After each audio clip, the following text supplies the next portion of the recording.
Because I love watching him play. I'm just like, damn, whose minutes, when CP, like, do we expect him to get the same amount of allocated minutes tonight if CP3 is back? And like, that's the question. You can never really, there's always something. What about Moody?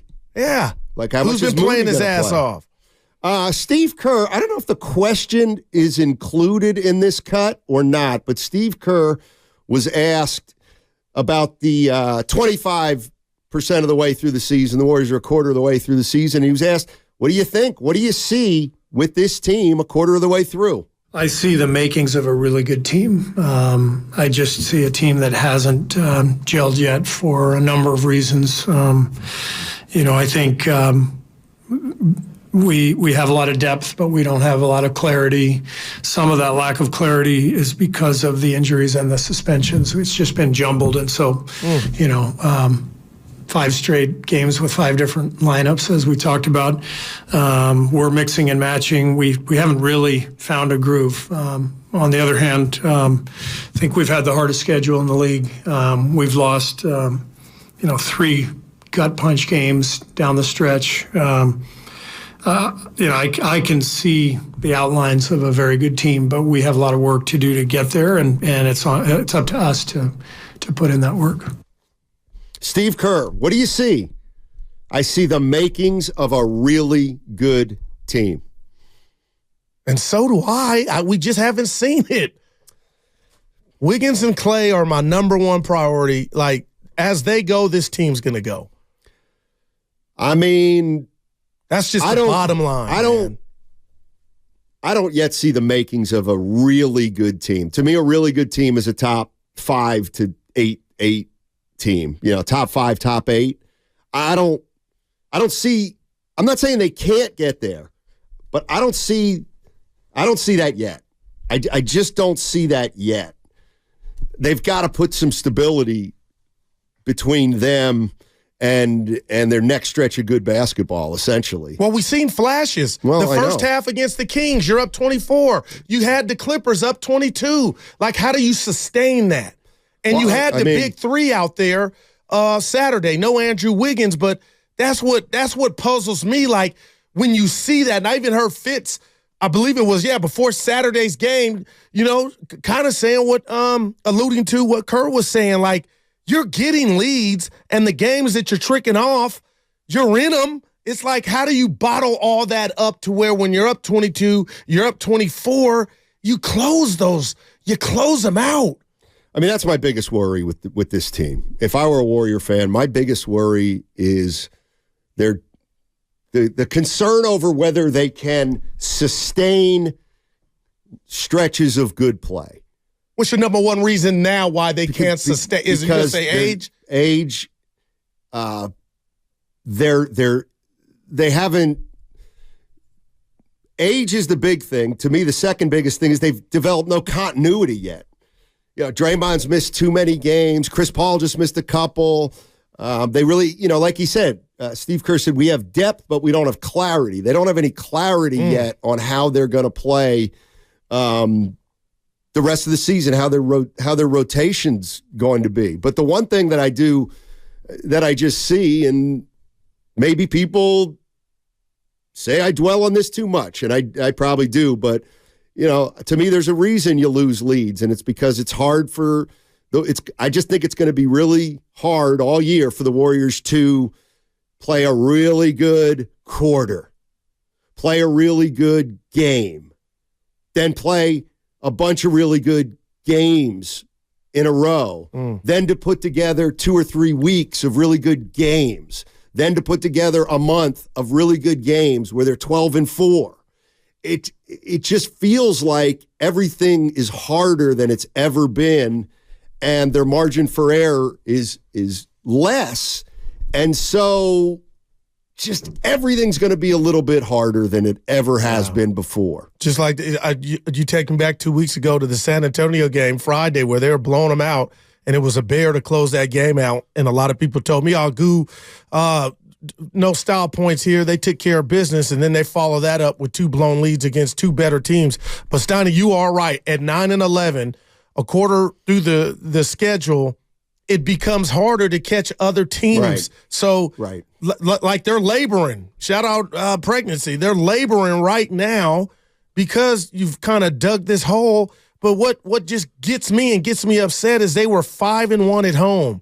That was their palace. That was their their happy place. And last year, even with all the trials and tribulations on the road, home was their sanctuary.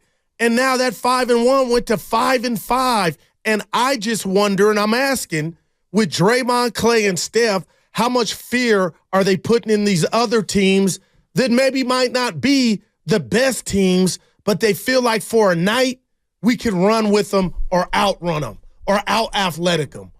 I mean, I think they can for given nights, but can they sustain it for a long period of games where they play winning basketball? Like the games against the Kings and the games against Sacramento Clippers. It was like they all failed in terms of putting together a complete game, Steph Curry included. 9 of his last 10 shots. Yeah, I mean, when does that ever happen? You have to.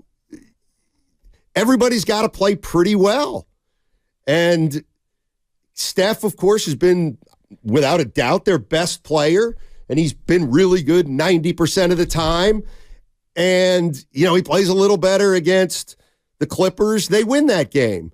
Not that it's his fault. Everybody needed to play better, but I'm just wondering if as a team they can maximize themselves over the course of a long season. I don't know. Uncle Looney, you know what, Steiny? I love everybody's perspective. This is what we do. Uncle Looney on the YouTube, First NorCal Credit Union YouTube chat. Dubs are 3 games back from the 3rd place. What are we doing? Okay, Uncle Looney, I feel that. I love that. But at one point, they were 5-1. So I get that. If you're going to be positive, nothing to see here. It starts tonight against Portland.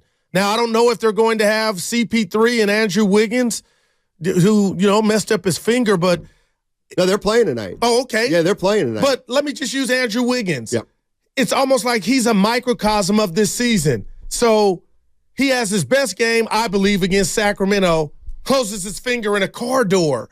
And, yeah, that's off the court, but it's that kind of stuff. Draymond going to defend his teammate. He gets suspended 5 games, so now they got to play 5 without you. Chris Paul, nerve issue. It doesn't stop. So I'm living in the past in this sense, and I'm a ride to the wheels fall off. Steiny, when it's a close game and I look at that score box and the Warriors are within 1 and Clay or Steph or somebody hits a big 3 and puts them up 2 or 3, I'm like, cha-ching, that's it. Close it out. And that's why more than Sacramento, I keep going to Saturday, I've been holding it, the Clippers were just, their IQ was so low, and then they kind of figured it out like nobody can stop us. So defensively as a whole, that's where I'm worried about the Warriors. They'll figure it out offensively. Defensively is where I'm scared. 888-957-9570 is the number. Let's jump in real quick and go to Al in San Francisco. Get us started, Al. What's going on, man? Hey, good morning, guys. How you doing? Doing well. Hey, I kind of blame all this on Steve Kerr, man. It's the coaching. With the players and the lineup and everything. It seems like a lot of time he's choking, he's guessing the games. And, to see the players go through this, he should get a faster lineup. Put the younger guys in there who can run. Closing out the games is very sorry, man, because, like, we've seen the last games with the Clippers, Sacramento, they were up by 20-some points, man. I mean, get close the 4th quarter out, man. If rest the old guys are like towards the half of the 3rd quarter, bring in the young guys to run if they're up, and then bring in those guys to close it out in the 4th quarter, man. The Sacramento game, I blame that on Kerr. They trapped us. Curry should have had an option for Curry to throw that ball to someone else instead of trying to force it to Clay. That got intercepted, and they scored. And then Draymond Green does turn it over again. I blame that all on Steve Kerr. It's the coaching. It's not the players or the team. It's the coaching staff. So you think some of those other coaches. So Al, you think they're talented enough to win it all? They're talented, but it's got to be a good game plan and everything. I mean, Okay, Clay looked like he's just wandering around sometime on the floor. He's not like he used to be. We understand that because of the injuries. But Clay is not the Clay like he used to run around like Curry to find an open shot, but he doesn't do that no more. He stands around, linger around, and if that's the case, put in Moody. Put in somebody that's active that can run and get the open shot. Right. That's what Curry's got to find out. Even though, it's very hard and it's very sad to see the Warriors like this, but the coaching has to do a better job. Steve Kerr got to do a better job. All right, got you. We got to go. Yeah.